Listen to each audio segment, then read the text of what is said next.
ధనం సంపాదించాల్సిన ఆవశ్యకతను, దాన్ని నిలుపుకోవాల్సిన అవసరాన్ని కూడా వెనకటి 2 శ్లోకాల్లోనూ నొక్కి చెప్పి ఈ 3వ శ్లోకంతో ఆ ఘట్టాన్ని ముగిస్తున్నాడు నీతికారుడు. లోకంలో ఒకరి మాట ఒకరు వినాలంటే అందుకెంతో కారణ సామగ్రి ఉండాలి. ఆ చెప్పేవాడు వినదగినవాడుగా ముందు వీడికి అనిపించాలి. అతడు చెప్పేదానిలో వీడికి ఏమైనా ప్రయోజనం ఉండాలి. ఈ రెండింటిలో ఏది లేకపోయినా వాడు చెప్పాలేడు, వీడు వినను లేడు. డబ్బుతోనే మనిషికి ఆనతాడు. కంటికి ఆనకపోతే వాడేం చెప్తాడు, వీడేం వింటాడు. అంచేత నీ మాట ఎవరన్నా వినాలన్నా నీకు డబ్బుండాలయ్యా అంటున్నాడు నీతికారుడు.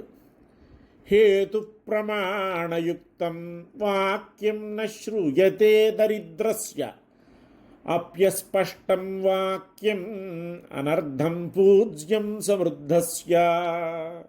ఒకడు ఏదో చెప్పాలనుకున్నాడు. ఆ చెప్పాలనుకున్నది చాలా యుక్తిసహంగానూ ఉంది. యుక్తులతో పాటు ఆయా శాస్త్రాలు దాన్ని బలపరుస్తున్నట్టు ప్రమాణాలు కూడా కనబడుతున్నాయి. అయినా సరే ఆ మాట దరిద్రుడి నోట వస్తే దాన్ని ఎవడూ వినడు. హేతు ప్రమాణాల మాట అట్లా ఉంచండి, మరోడి మాటే ఎంతో అస్పష్టంగా ఉంది, అదేమిటో కూడా తెలియటం లేదు. అంతేకాదు దానికి ఏమీ అర్థం పర్థం ఉన్నట్టు కనబడదు. దానికి తోడు ఏదో అనర్థాన్ని కూడా తెచ్చిపెట్టేటట్టు కనపడుతుంది. అయినా దీన్ని వింటుంది లోకం. ఎంచేత ఆ చెప్పే ఆయన సంపన్నుడు. అయ్యా, ఇదండి లోకం తీరు. డబ్బెందుకండి అంటావు, గుణాలు చాలవా అంటావు, మనం మాట్లాడే దానిలో యుక్తి ఉంటే చాలదా అంటావు, మనమేమీ అప్రమాణంగా మాట్లాడటం లేదే అంటావు. మన ప్రతిపాదనానికి బలంగా ఎన్నో గ్రంథాల్లో వాక్యాలు చూపిస్తున్నాం. ఎందరో పెద్దలు తాము ఆచరించిన నడవడిని చూపిస్తున్నాం. ఇంత హేతుబద్ధంగా ప్రమాణ సమ్మతంగా మాట్లాడుతున్నాం, ఎందుకు వినడయ్యా అంటావు. అమాయకునిలా ఉన్నావు నువ్వు. నీ మాట వినటానికి అది మంచిదా చెడ్డదా, హితమా అహితమా, యుక్తమా అయుక్తమా, సప్రమాణమా అప్రమాణమా అని ఎవరు చూసేదయ్యా? ఎందరో పెద్దలు ఎన్నో శాస్త్రాలు చెప్పిన దానికి అనుగుణంగా ఇతడు మాట్లాడుతున్నాడు కనుక విందాం అని ఎవడు వింటాడు? వింటే వాడి గొప్ప ఏమిటి? వినటానికి యుక్తత ఒకటే చాలదు, ప్రామాణికత చాలదు. విభీషణుని మాటలు యుక్తియుక్తాలు ప్రామాణికాలు కావు. మారీచుని ఉపదేశం యుక్తియుతం ప్రమాణాంచితం కాదు. రావణుని చెవికెక్కగలిగాయా? అక్కడ వాటిని కాదనటానికి కారణాలు వేరనుకోండి. మంచవగానే వినితీరాలని లేదు సుమండి అనేందుకే ఈ మాటలు. అంటే వినటానికి అవి కేవలం యుక్తిసహాలు ప్రామాణికాలు అయినంత మాత్రాన చాలదన్నమాట. చెప్పే మాటల విలువ చెప్పేవాడి మీద ఆధారపడి ఉంటుంది. మామూలువాడు పొమ్మన్నా పోని జనం పోలీసు లాఠీ చూడగానే తాముగానే పరుగు తీస్తారు. ఇక్కడ అంతే. వాడికి డబ్బు లేదు, ఒకప్పుడు ఉండేదేమో, పైసా మిగల్చక ఖర్చు చేశాడు. చింకి చాప మిగిలింది, చింపిరి జుత్తు మిగిలింది, ఈరికలు పీరికలు అయి గొడ్డ మిగిలింది. వాడు వట్టి దరిద్రుడిగా మిగిలాడు. కానీ వాడి తెలివి పోలేదు, అనుభవం పోలేదు, నేర్పు పోలేదు, అన్నీ ఉన్నాయి. దీనితో వాడికి ఊరకుండలేక ఏదో చెప్పాలనిపించింది. చక్కగానే చెప్తున్నాడు, చాలా యుక్తియుక్తంగానే చెప్తున్నాడు. ఒక్క పొల్లు మాట కూడా లేదు.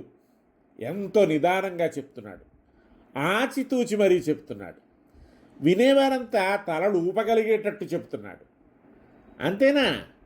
తన ప్రతిపాదనానికి ప్రమాణాలు చూపిస్తున్నాడు, దృష్టాంతాలు పేరుస్తున్నాడు.